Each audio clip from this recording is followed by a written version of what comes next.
What's up, traders? Matt from the Trade Brigade here doing a technical analysis on ticker symbol RELI for Reliance Global. On the left-hand side, we have the daily time frame, and on the right-hand side, the 30-minute intraday time frame.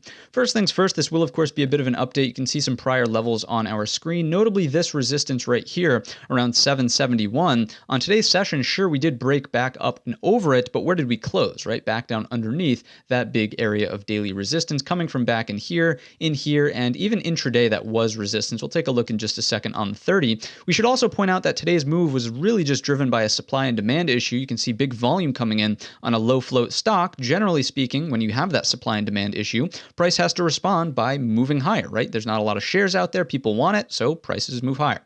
There really was no company specific news, correct? The next thing I would point out here is, of course, this support trend line. Then we'll drill down to the 30-minute and make some sort of, indications on what could be going on in the future. So from the daily, also anchors down here, touch 1-ish, 2-ish in here, just basically, indicating that we do have continuous higher lows forming. Let's take a closer look at the 30-minute now and just kind of see how this move actually unfolded. Again, illustrating that this was resistance in the past. We didn't want to cherry pick that wick in there. We also have a high of day from here. And if we take a look at today's session, so zooming in a little bit, here we go, right? There was the pullback off of that level, ultimately breaking into the afternoon, and fairly aggressive pullback, like almost 100% of the move from here up to here was retraced on that last hour of the day pullback. The one sort of saving grace is that technically speaking, yes, we do have a little bit of a higher low, and also technically speaking, volume was decreasing on the pullback. However, I don't really think it's, we're not out of the woods yet here. I wouldn't say the chart is abundantly bullish. Typically, this big upper wick here would indicate some,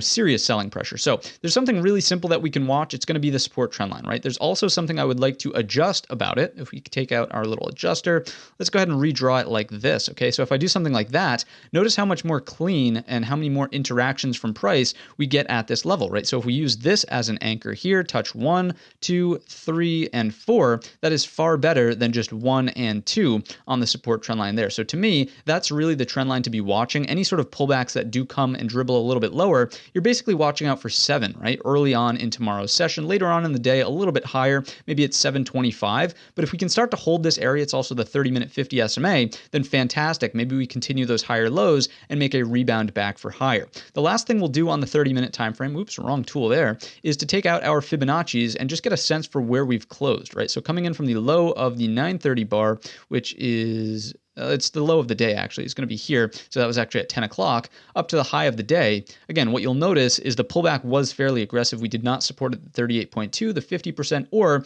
I guess you could technically say we did start to support a bit at the 61.8. Ultimately speaking, tomorrow, you're going to have an opening pivot, right? So you're looking at either this level, the 771. If we open above, that's obviously more bullish. You would look for a retracement to today's highs of day around 950. If we open below, it's all about the support trend line and that $7 round number that we discussed earlier in today's video. You, of course, do want to see volume remaining elevated if there is going to be some sort of breakout and momentum style move that carries us up and higher towards today's highs around 950. If volume isn't there, so just to give you a ballpark idea, if volume is sort of less than, I would say, 3 million shares per 30-minute bar, I would not really expect a huge momentum style move to take us into that 955, which we just discussed. So that's going to wrap up the video. If you enjoyed it today or learned anything new, let me know in the comments section or by giving the video a thumbs up. Don't forget our main channel is linked in the description. And all of that being said, I wish you a green trading week.